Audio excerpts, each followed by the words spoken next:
À ce point, c'est juste devenu une mime qu'Internet Explorer est douloureusement lent. Mais imaginez si c'était légalement requis d'utiliser Internet Explorer. Bienvenue en Corée du Sud. Alors, la Corée du Sud était un des premiers pays à adopter le commerce électronique. Mais les Sud-Coréens et le gouvernement avaient beaucoup de problèmes de sécurité. Donc, le gouvernement a passé une loi en 1999 qui exige l'authentification en ligne avec des certificats numériques pour effectuer des achats en ligne. Cela signifie que les utilisateurs doivent saisir leur information en recevant un certificat numérique que les sites sud-coréens peuvent utiliser pour identifier leurs clients. En théorie, ça prévient les escroqueries. Ce système dépend sur le programme ActiveX de Microsoft. La plupart des contrôles ActiveX peuvent seulement fonctionner sur les vieux systèmes d'exploitation Windows. Ça force les Sud-Coréens à utiliser Internet Explorer en faisant leurs achats en ligne, en effectuant des opérations bancaires en ligne, en accédant à des services communautaires ou en payant leurs factures. Vous ne recevrez pas une amende ou de temps de prison si vous utiliserez Chrome par exemple. C'est juste que vous devez utiliser Internet Explorer pour accéder à des services en ligne, car ces sites de web doivent utiliser ActiveX qui peut seulement fonctionner avec Internet Explorer.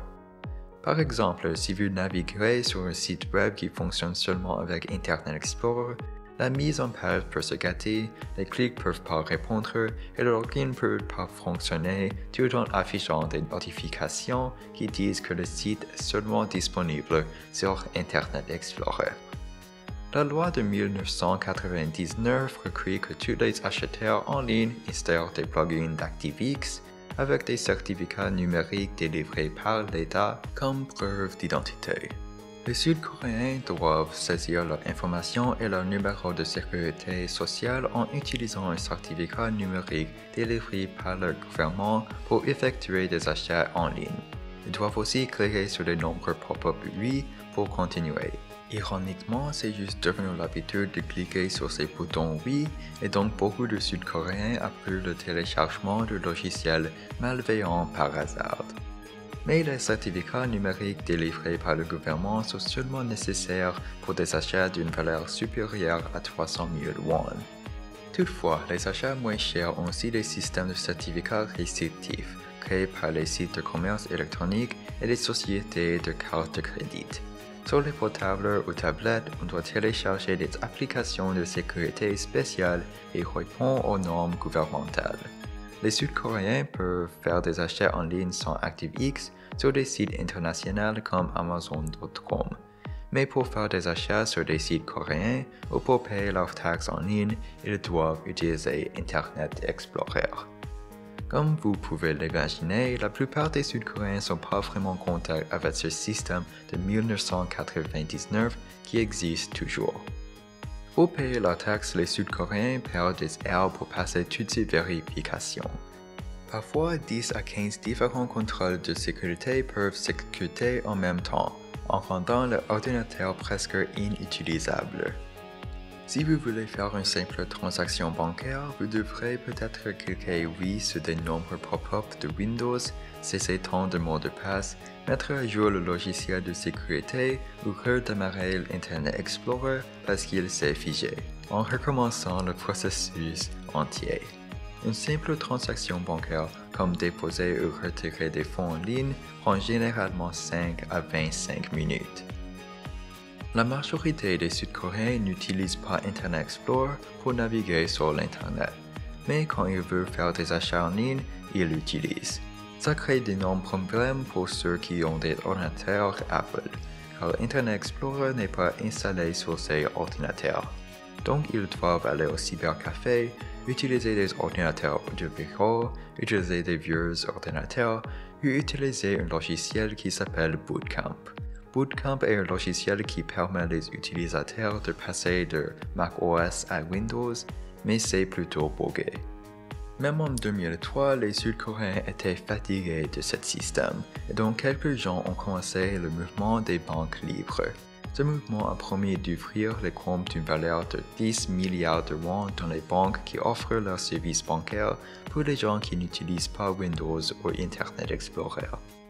En total, 2200 personnes ont fait des dons de 7 milliards de won et aucune banque a apporté des changements substantiels, car le nombre d'utilisateurs concernés était assez petit à l'époque.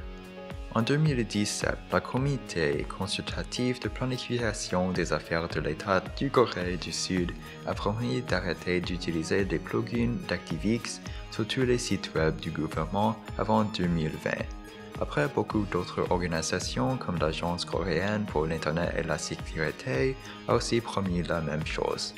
Au début de 2021, 99,9% des sites web publics nécessitent plus de plugins ActiveX. Mais à cause des nombreuses difficultés pendant la période de transition, beaucoup de sites web du gouvernement nécessitent encore Internet Explorer. Par exemple, le plan du système judiciaire coréen pour éliminer sa dépendance à l'égard d'Internet Explorer devrait coûter des centaines de milliards de won et ils veulent le compléter en 2023. Ça pose beaucoup de problèmes car Microsoft veut arrêter de soutenir Internet Explorer en 2022. Ce n'est pas clair ce qu'ils feraient pendant cette année sans leur programme ou Internet Explorer, mais ça assume déjà qu'ils ne subiront plus de retard qu'ils n'en ont déjà. Le gouvernement planifie de remplacer ActiveX avec une extension EXE. Ça fonctionnerait de la même manière qu'ActiveX, mais il fonctionne avec des autres navigateurs comme Chrome ou Firefox. Mais les utilisateurs doivent toujours télécharger cette EXE sur leur ordinateur. Donc beaucoup de critiques affirment que ce serait aussi commode et lent que l'ancien système. Au moins, si on exclut les services gouvernementaux en ligne, les Sud-Coréens peuvent faire presque tout qu'ils veulent en ligne sans Internet Explorer aujourd'hui. Mais c'est encore techniquement illégal d'utiliser un navigateur qui n'est pas Internet Explorer.